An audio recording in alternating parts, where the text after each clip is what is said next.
Bakunzi b'ikiganiro cy'umusingi w'ubuzima mbahaye ikaze. Nitwa Olive. Nimba ari bwo bwa mbere duhuye, ibuka gukora subscribe kugira ngo dukomeze no kubana mu bindi biganiro byinshi byiza ndi kubategurira. Uyu munsi tugiye kuganira hamwe uburyo bwo gukoresha igitunguru wivura inkorora n'ibicurane. Nkuko mubizi turi kujya mu gihe cya sama ndetse twamaze no kukigeramo, aho ivumba bari ryinshi, aho ubwirinzi bw'umubiri bugenda bugabanuka. Abantu benshi hano bakunze guhura n'inkorora ndetse n'ibicurane.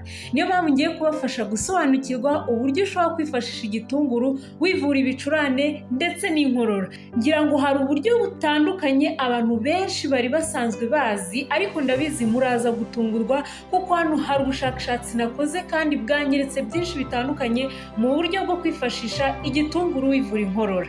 Reka dutangire n'uburyo bwa mbere.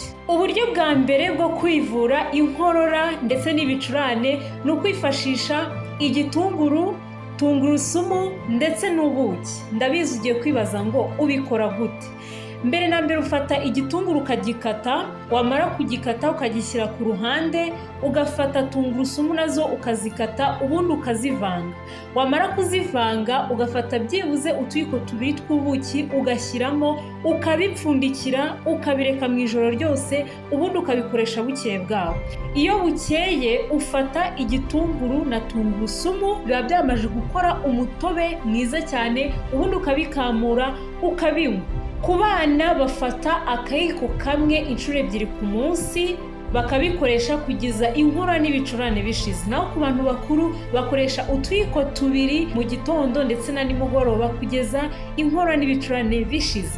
Ubundi buryo bwa kabiri, igihe ufite gripe ikumereye nabi yakumennye umutwe, abantu benshi bikunze kubabaho gripe ikabazaza pe. Hano hari uburyo ukoresha kugira ngo uyigabanyirize ubukana ndetse inakire burundu. Icyo ukora ni iki: ufata igitunguru ukagikatira ku biryo, ubundi mu gihe uri kurya nacyo ukagenda ukirya ari kibisi. Wa mwuka w'igitunguru ugenda utwika ahantu hose mikorobe ziri, bityo ugakira. Ku muntu ubikoze agifatwa na gripe ahita yicubya ikarekera, naho ku muntu utinze kuyivura byibuze bifata nk'iminsi 2 ubakize gripe burundu. Ubundi buryo bwa gatatu mutari muzi bukoreshwa ku bana ni ugufata igitunguru ukakibashyira hafi y'amazuru yabo.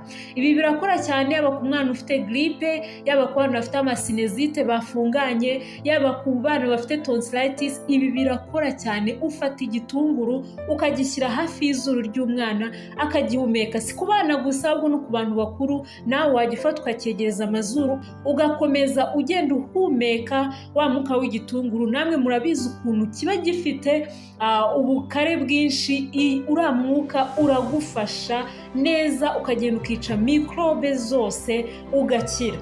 Ubundi buryo bwa gatatu ngira ngo bwo buraza kubatungura, ni ugufata agace k'igitunguru ukagashyira munsi y'ikirenge cy'umwana. Bikunze gukoreshwa cyane kuva ku mwana ufite umwaka umwe kuzamura. Nibo bifasha cyane. Ku bana bari munsi kwa kuba bari sensitive, igihe ugiye kugikoresha bisaba yuko ugikata ukagitereka kugira ngo kibanze gitakaze wa mwuka, ubundi ukagishyira munsi y'ikirenge cy'umwana ukamwambika agasogisi.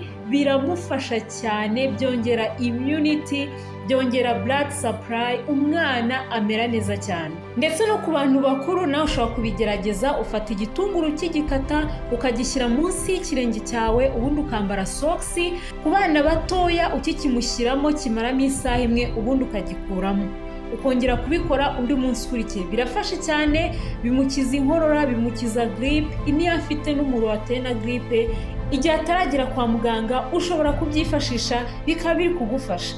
Ubundi buryo bwa gatanu ni icyayi cy'igitunguru. Ahangaha ukuntu bikora, ufata igitunguru ukagikata ukagishyira mu mazi, ubundi y'amazi ukayateka, yamara kubira neza ukayatereka ku ruhande, ukakamura y'amazi arimo igitunguru. Ubundi iyo ufite indimu hafi uyishyiramo, ndetse waba ufite n'ubuki ukabwongeramo mu buryo bwo kugira ngo wongere immunity ndetse n'uburyohe bw'icyayi.